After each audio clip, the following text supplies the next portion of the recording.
Assalamualaikum warahmatullahi wabarakatuh. Sahabat PAIUT yang dirahmati Allah Subhanahu wa taala, berjumpa lagi dengan saya Fatir. Mari kita belajar bersama materi ini. Pada kesempatan kali ini, kita akan membahas satu tema penting dalam mata kuliah Islam dan Sains, yaitu hubungan antara agama dan ilmu pengetahuan. Pembahasan ini akan difokuskan pada 3 submateri utama, yaitu pengertian Islam dan Sains, pengertian nalar Islam, serta tipologi pemikiran Arab kontemporer. Ketiganya penting untuk membentuk cara berpikir ilmiah yang tetap berakar pada nilai-nilai Islam. 1. Pengertian Islam dan Sains. Dalam Islam, ilmu pengetahuan bukanlah sesuatu yang terpisah dari nilai-nilai agama. Islam memandang sains sebagai bagian dari proses peradaban manusia untuk memahami ciptaan Allah. Kata sains merujuk pada upaya rasional dan sistematis untuk menjelaskan fenomena alam. Sedangkan Islam adalah agama wahyu yang mendidik umatnya untuk berpikir, merenung, dan mengkaji. Ayat pertama yang diturunkan kepada Rasulullah, "Iqra", bacalah, adalah perintah eksplisit untuk memulai revolusi ilmu. Sejarah Islam mencatat bahwa para ilmuwan muslim terdahulu, seperti Ibnu Sina dan Al-Khawarizmi, berhasil menyinergikan sains dengan nilai-nilai Islam.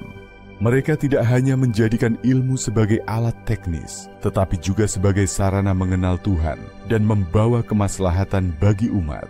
Dengan kata lain, Islam memandang ilmu bukan sekadar alat duniawi, melainkan juga jalan spiritual menuju kedekatan kepada Allah. 2. Pengertian nalar Islam. Nalar Islam adalah kerangka berpikir yang berpijak pada akal, tetapi terikat oleh nilai wahyu. Dalam Islam, akal tidak berdiri sendiri.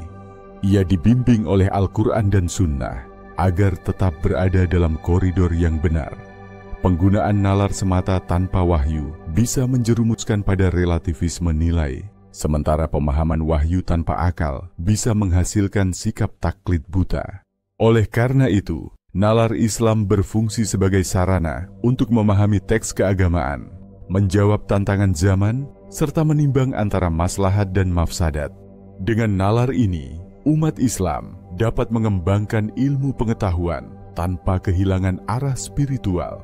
Rasulullah sendiri dalam berbagai peristiwa menunjukkan bagaimana wahyu dan rasionalitas bekerja selaras, seperti dalam strategi perang Khandak maupun keputusan-keputusan sosial yang kontekstual.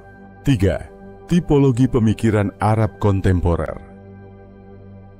Dalam dunia Islam modern, terdapat 3 corak pemikiran besar yang mempengaruhi respons umat terhadap hubungan antara Islam dan sains. Pertama, Islamis konservatif, yaitu kelompok yang berusaha menjaga kemurnian ajaran Islam, tetapi cenderung menolak pendekatan rasional dan sains modern.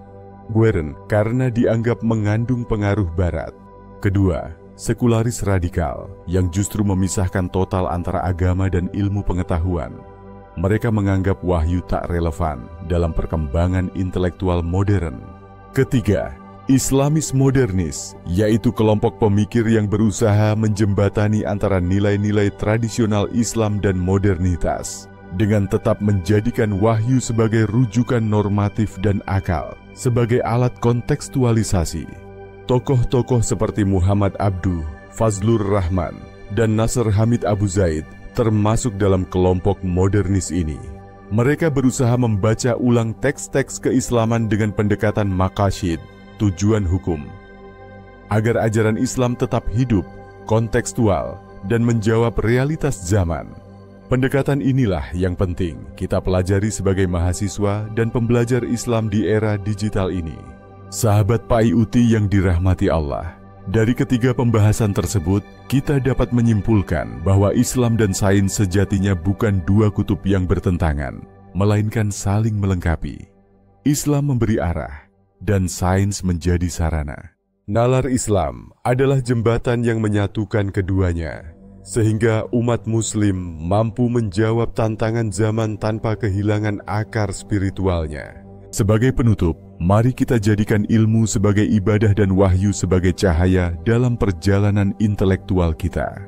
Dengan begitu, kita tidak hanya cerdas secara akademik, tetapi juga bijaksana secara ruhani. Terima kasih sudah menyimak materi kali ini. Semoga bermanfaat untuk kita semua. Wassalamualaikum warahmatullahi wabarakatuh.